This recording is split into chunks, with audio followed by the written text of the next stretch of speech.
পরিপাটি রান্নাঘর কার না ভালো লাগে বলেন তো? কিন্তু এই পরিপাটির পিছনে অনেক বেশি শ্রম ব্যয় করতে হয়। ফাতিয়া ব্লগে সবাইকে আরও একবার স্বাগত জানাচ্ছি।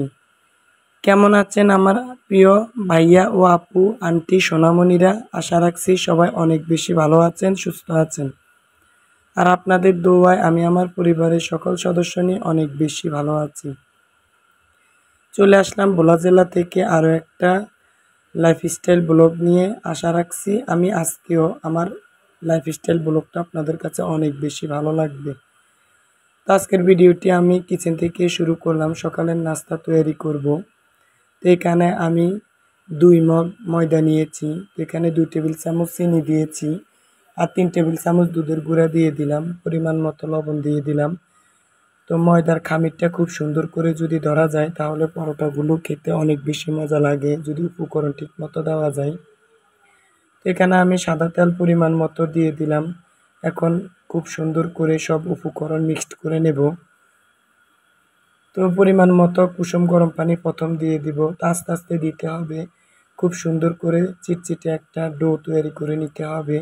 এতে করে কিন্তু পরোটা অনেকক্ষণ পর্যন্ত সফট থাকে আর অনেক ফুলকো ফুলকো হয়। তো যারা আমার ভিডিওটির সাথে এ পর্যন্ত আছেন কিন্তু মনের ভুলে একটা লাইক দেন নাই, প্লিজ আমার প্রাণের প্রিয় আপু ভাইয়ারা একটা লাইক দিয়ে ভিডিওটি কন্টিনিউ করবেন। আপনার একটা লাইক আমার কাছে অনেক বেশি মূল্যবান। আর যারা অলরেডি লাইক দিয়ে দিয়েছেন তাদের সবার প্রতি রয়েছে অনেক বেশি ভালোবাসা ও আন্তরিক অভিনন্দন। তা আমি উপর দিয়ে একটু তেল দিয়ে আধা ঘন্টার জন্য রেস্টে রাখবো। মানে আমাদের আর আমার হাজব্যান্ড এবং মেয়েরটা আর ছেলের 2 পিস ওকে তৈরি করে দেব। তো ছেলের জন্য কিন্তু বেশি অনেকক্ষণ ওয়েট করতে পারবো না, তার জন্য ওর 2টা পরোটা আমি রেডি করে নিতেছি। তো যেহেতু আজকে আমার ছেলের 2টা পরোটা তৈরি করব, তো মানে রেস্টে রাখতে পারলাম না, তার জন্য তেমন একটা ফুলে নাই। রেস্টে রাখলে কিন্তু পরোটা অনেক বেশি ফুলকো ফুলকো হয়। তো অফ ক্যামেরায় কিন্তু আমি আলু ভাজি করে নিয়েছি একটু বেশি পরিমাণে। তারপর 4 জনের জন্য 4টা ডিম সিদ্ধ করে নিয়েছি। তো আমরা কিন্তু পরোটা মানে আলু ভাজি বা যে কোনো সবজি বা ডিম সিদ্ধ দিয়ে খাই। ডিম পোচ আমরা তেমন একটা পছন্দ করি না। আর হচ্ছে দুধ চা দিয়ে খেতে পছন্দ করি। তো আজকে আর দুধ চা তৈরি করব না। তো দেখেন পরোটাটা কত সুন্দর হয়েছে।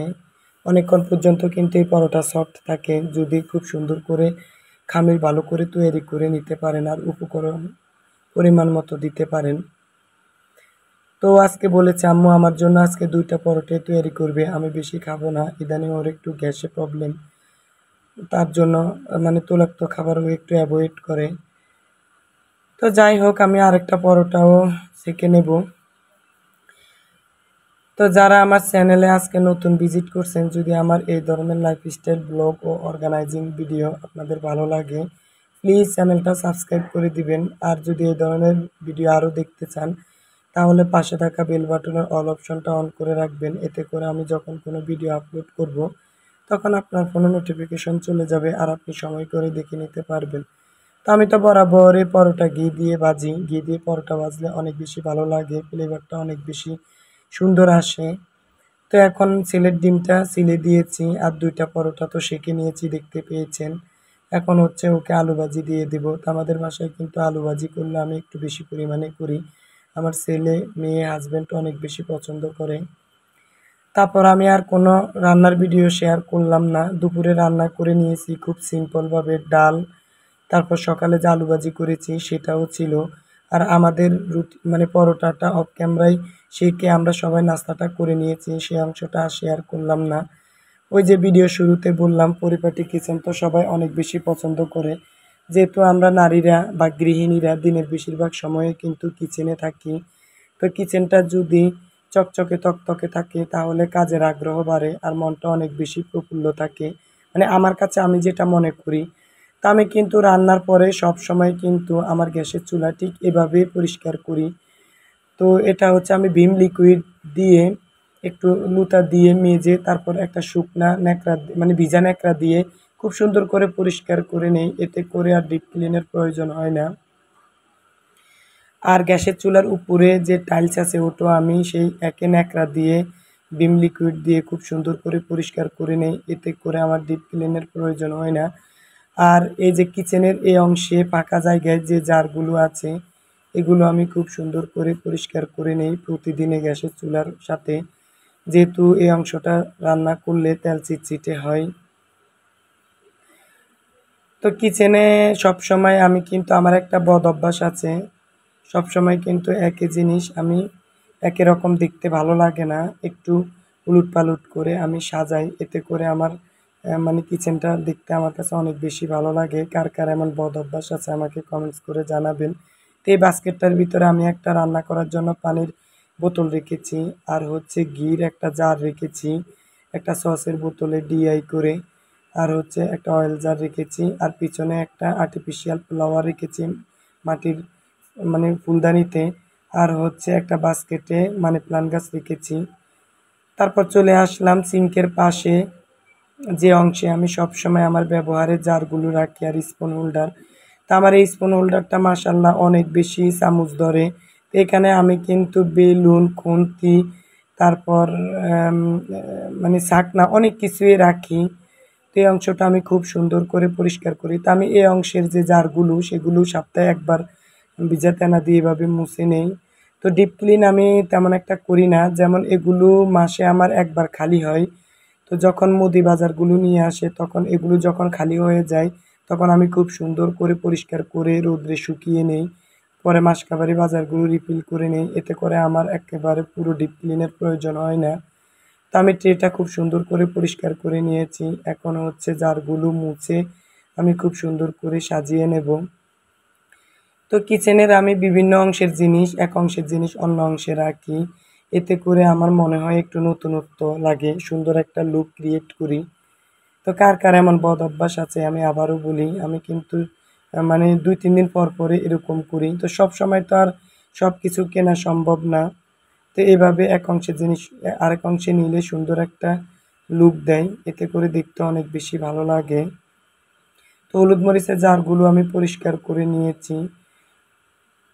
তারপর হচ্ছে উপরের অংশটা খুব সুন্দর করে পরিষ্কার করে নিলাম। তো এখন হচ্ছে মানি প্লান্ট গাছগুলো পানিতে খুব সুন্দর করে ধুইয়ে পরিষ্কার করে নেব। তো আমার এই মানি প্লান্ট গাছগুলো কিন্তু অনেক আপুরাই খুব বেশি পছন্দ করে। তো এগুলোর পিছনে আমি অনেক বেশি শ্রম দেই।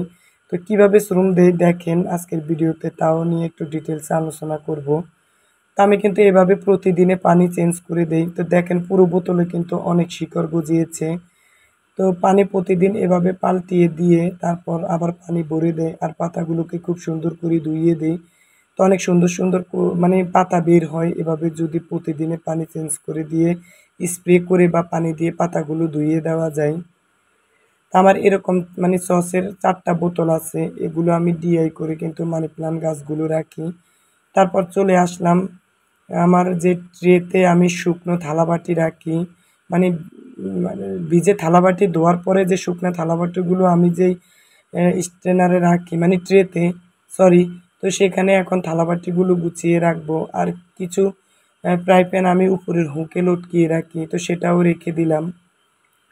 তা আমি কিন্তু থালাবাটি ধোয়ার পরে একটা বোল আছে আমার, সেই বোলে রাখি। যখন পানি ঝরে যায় মানে শুকিয়ে যায় তখন আমি এই ট্রেতে রাখি। এতে করে এই অংশটা দেখতে অনেক বেশি ভালো লাগে।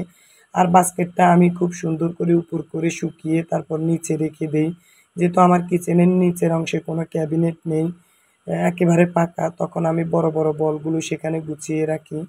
তারপর এই যে এই মানি প্লান্ট গাছগুলো আমি খুব সুন্দর করে ধুয়ে নিয়েছি। তো এগুলো আর আপনাদের সাথে শেয়ার করলাম না। তো এখানে একটা হামানদিস্তা আর মানি প্লান্টের এই জারটা রেখেছি। তা আমার কিচেনের প্রায় বিভিন্ন অংশে কিন্তু আমি মানি প্লান্ট গাছ রেখেছি দেখার সৌন্দর্যের জন্য।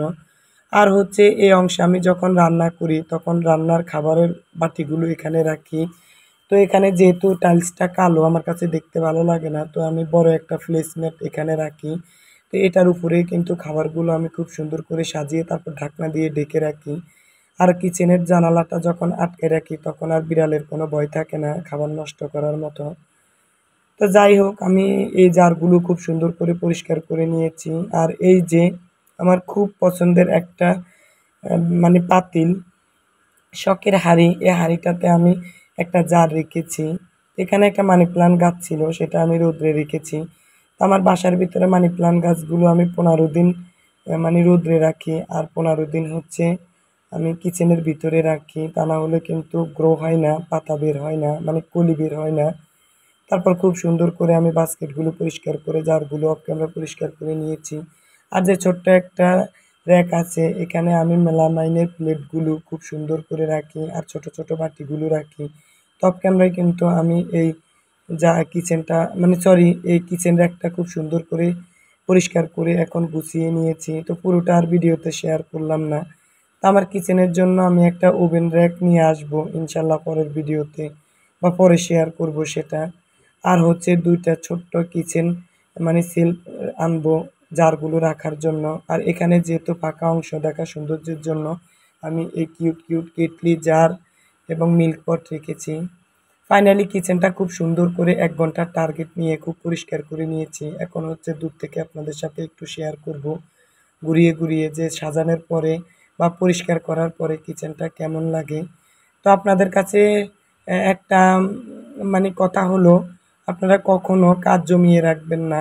রান্নার শেষে কিন্তু আধা ঘন্টা হোক 1 ঘন্টা হোক কিচেনটা খুব সুন্দর করে পরিষ্কার করে নিবেন। এতে করে প্রতি মাসে একবার ডিপ ক্লিন করলে হয়, আর 1 দিন পর পরে ডিপ ক্লিনের প্রয়োজন হয় না। অনেক আপুরাই আছে আমি দেখি ভিডিওতে অনেক সুন্দর করে কিচেন পরিষ্কার করে রাখেন, আর অনেকে আছে এত নোংরাভাবে রাখে, আমার সেই ভিডিওগুলো দেখতে কিন্তু অনেক বেশি খারাপ লাগে, সত্যি কথা যেটা। তো আমি নাম মেনশন করব না। তো আপনারা কিন্তু এভাবে খুব সুন্দর করে প্রতিদিনই কিচেনটা 1 ঘন্টার টার্গেট নিয়ে ক্লিন করে রাখবেন। এতে করে কাজের আগ্রহ বাড়বে আর অনেক বেশি ভালো লাগবে। তো আজকের ভিডিওতে অনেক বেশি নয়েজ শোনা যাচ্ছে, আমাদের পাশে কিন্তু কনস্ট্রাকশনের কাজ চলে, প্লাস কল বসাচ্ছে এক ভাইয়া। তো সেই শব্দ হচ্ছে, প্লিজ একটু ইগনোর করবেন।